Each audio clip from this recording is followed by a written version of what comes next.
नमस्कार दर्शक बंधु मो वास्तुविद भागीरथी बिंधाणी और मोर वास्तु संदेश चैनल को आपको स्वागत करुच्ची। जो दर्शक बंधु मैंने मोर वास्तु संदेश चैनल देखुं लाइक शेयर सब्सक्राइब करूँ। आज आप देखिपुं कौन लिखाई ना दशम भाव अर्थात दशम भाव कौटा जदि आपको यहाँ उदाहरण स्वरूप लग्न कुंडली है तो प्रथम भाव लग्न प्रथम द्वितीय तृतीय चतुर्थ पंचम षष्ठ सप्तम अष्टम नवम दशम यहाँ हूँ आपंकर कौन ना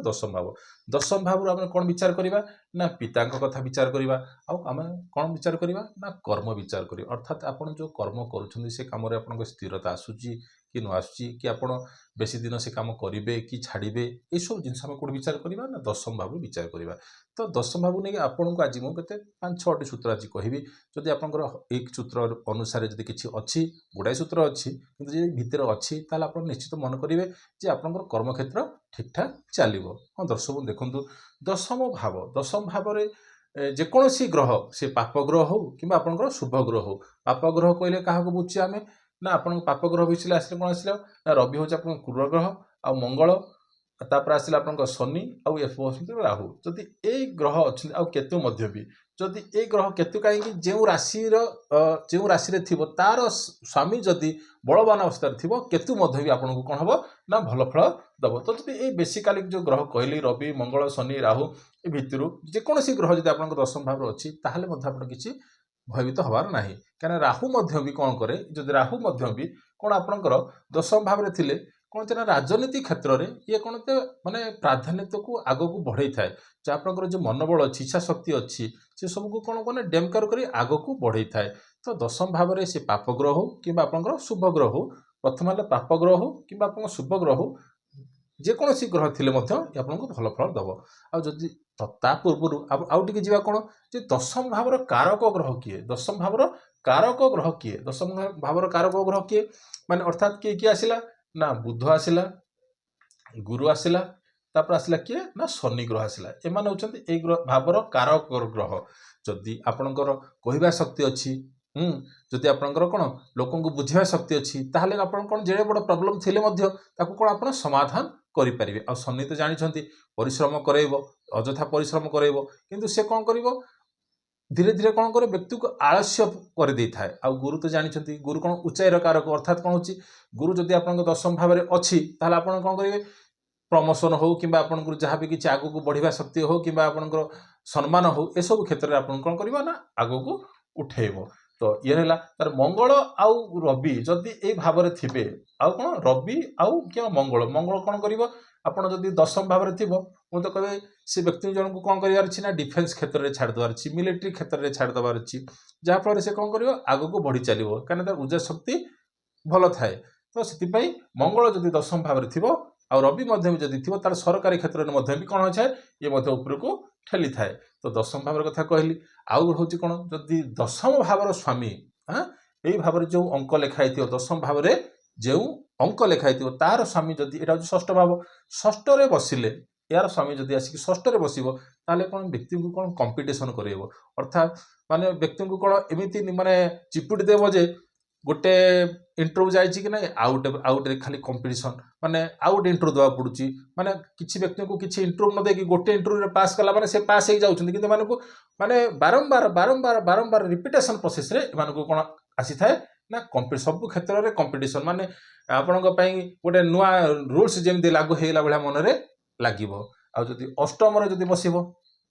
एठे कौन कर ना व्यक्ति को दशम स्वामी जो अंक लगे तार स्वामी जदि आसिक अष्टम बसब व्यक्ति कौन कर ना भय मन में चिंता भय भाया लगी मत किए कौन किए कौन करदेला किए कौन मत कौन ये मत लोकटा मत थ्रेटनिंग देता कि वार्निंग देता जे ते देखीदेवी कि तत्व कर्म क्षेत्र को देखीदेवी हाँ कि राजनीति क्षेत्र में जमी धमक चमक दि जाए मन में कौन भय आशंका थाए छोटिया कथा को नहीं से कौन विव्रत हो पड़ती। जदि दशम स्वामी आपंकर कौन अष्टम बसला आ दशम स्वामी जदि आप द्वादश भाव बसला ये भी गोटे ना आपन को कौन कर ना विदेश को जीवाई कौन कर प्रोत्साहन कर आपण को मान कर्म क्षेत्र में स्थायी दबनी माने गोटे भावे जे आप गोटे कर्म करेंगे किसी दिन स्थायी रही ना से भी आप कौन परेशानी आसब। तो ये आपको कहली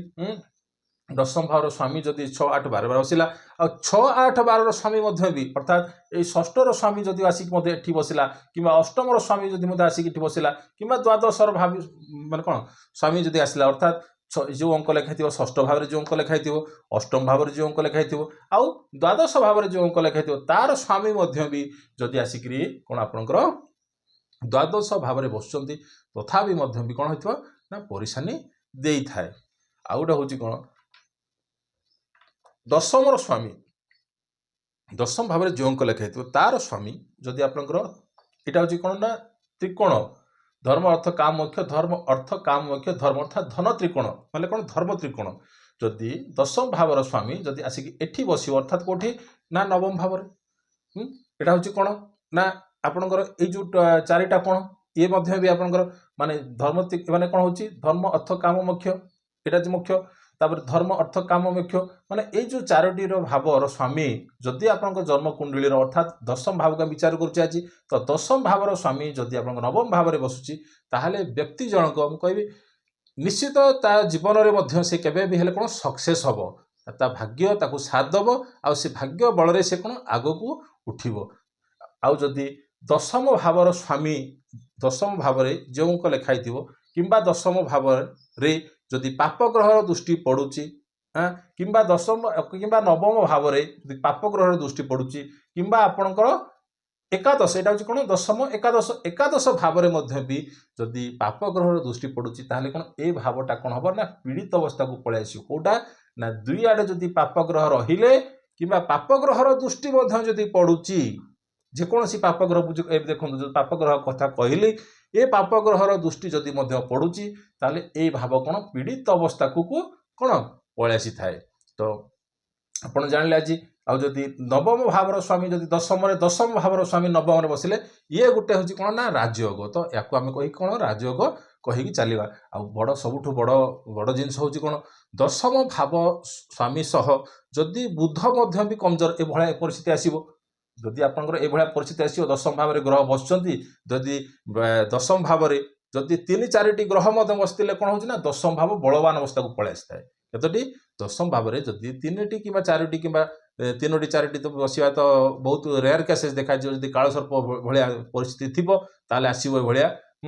राहु केतु भितर सबू ग्रह जदि आप बसी जाऊँच केतटा 4टा 3टार बस जाऊँ ताहले कौन जब दशम भाव बसची ताहले आम जाना कौन दशम भाव बलवान अवस्था अच्छी जदि दशम भाव स्वामी सह जदि बुध भी जदि आपनकर कमजोर आसीगला अर्थात कहवा शैली जानना आपन को जदि जड़े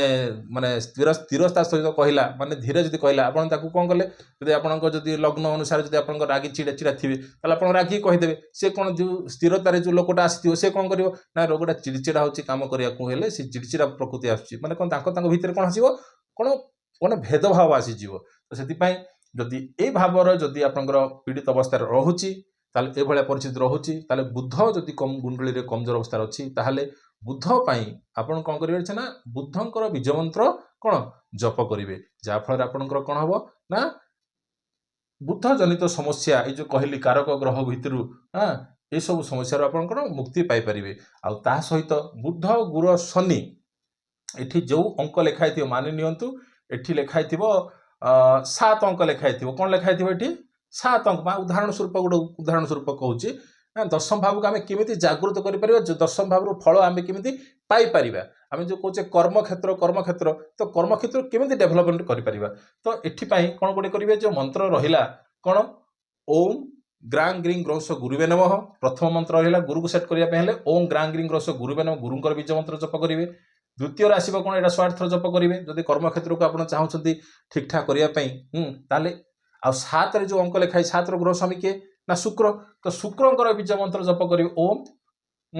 ओम शुभ शुक्राय नमः ये बीज मंत्र जप करेंगे ता सहित आप कौन करेंगे ना शनिकर बीज मंत्र जप करेंगे कौन शनिकर बीज मंत्र कौन ओम शम शनिश्चराय नमः ओम शम शनिश्चराय नमः ये मंत्रटा सीरियल वाइज यही सीरियल वाइज जब आप मंत्र जप कर जो अंक लिखाई ताहले कौन हम एक दशम भावटा कौन जागृत अवस्था को आसीज जहाँ भी किसी ना था ना कहीं